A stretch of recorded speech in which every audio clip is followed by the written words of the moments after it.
Trump انتظامیہ کی جانب سے چین سے درآمد ہونے والے ٹی وی کے اسپیئر پارٹس پر لگائے گئے محصولات کی وجہ سے امریکہ کی واحد ٹیلی ویژن ساز کمپنی اپنا پلانٹ بند کرنے پر مجبور ہو گئی ہے۔ جنوبی کیرولائنا کی فیئر فیلڈز کاؤنٹی کی ایلیمنٹس الیکٹرانکس نے 2 ماہ کے اندر اپنا پلانٹ بند کرنے اور اپنے 136 میں سے 126 ملازمین کو برخاست کرنے کا اعلان کیا ہے۔ ستم ظریفی یہ ہے کہ وہ حکمت عملی جس کا مقصد امریکی مینوفیکچررز کی مدد کرنا ہے، اس کے تحت سب سے پہلی ملازمتیں ایک ایسی کمپنی سے ختم کی جا رہی ہیں جو امریکہ میں ٹی وی تیار کرتی ہے۔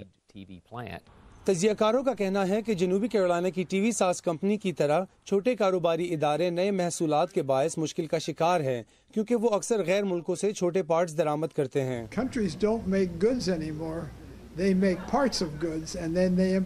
ہر ملک میں اب چیزیں نہیں بنتی، وہ سامان کے کچھ حصے بناتے ہیں اور پھر کچھ اجزاء درآمد کرتے ہیں۔ اب ہم کینچی لے کر ان تمام رابطوں کو کاٹ رہے ہیں اور یہ عالمی تجارت کے لیے اچھا نہیں ہے۔ چین نے سویا بین سمیت $34 بلین کی امریکی مصنوعات پر 25% درآمدی ڈیوٹی عائد کر دی ہے۔ چین امریکی سویا بین خریدنے والی سب سے بڑی مارکیٹ ہے۔ ٹرمپ انتظامیہ کے مطابق وہ اس تجارتی جنگ سے متاثر ہونے والے کسانوں کو ایمرجنسی ریلیف دینے کے لیے $12 بلین تک فراہم کرے گی، تاہم کچھ تجزیہ کاروں کے مطابق یہ امداد کسانوں کے لیے دیرپا ثابت نہیں ہوگی۔ اگر چین نے برازیل، ارجنٹائن اور دنیا کے دوسرے ملکوں سے سویابین خریدنا شروع کر دیا تو امریکی کسانوں کے لیے مسئلہ بڑھ جائے گا۔ امریکہ اپنے اتحادیوں کے ساتھ بھی تجارتی جنگ میں الجھ رہا ہے۔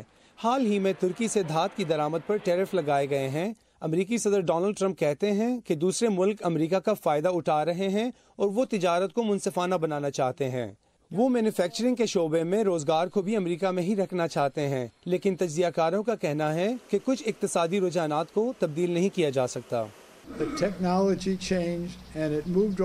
ٹیکنالوجی تبدیل ہو گئی ہے، اب وہ چین، ملائیشیا، نیپال اور دوسرے ملکوں کو جا رہی ہے جہاں مزدوری سستی ہے، اقتصادی قوانین کام کرتے ہیں اور لوگ بے حد کام کرتے ہیں۔ حکومتیں ان چیزوں کے درمیان رکاوٹ پیدا نہیں کر سکتی۔ اس وقت تو امریکی اقتصادی ترقی نئی ملازمتیں پیدا کر رہی ہے اور بے روزگاری کی شرح 20 سال میں اپنی کم ترین سطح یعنی 4% سے کم ہوئی ہے، گو کہ تنخواہوں میں اس رفتار سے اضافہ نہیں ہو رہا۔ زلاتکا ہوک کے ساتھ عمران جدون، اردو VOA۔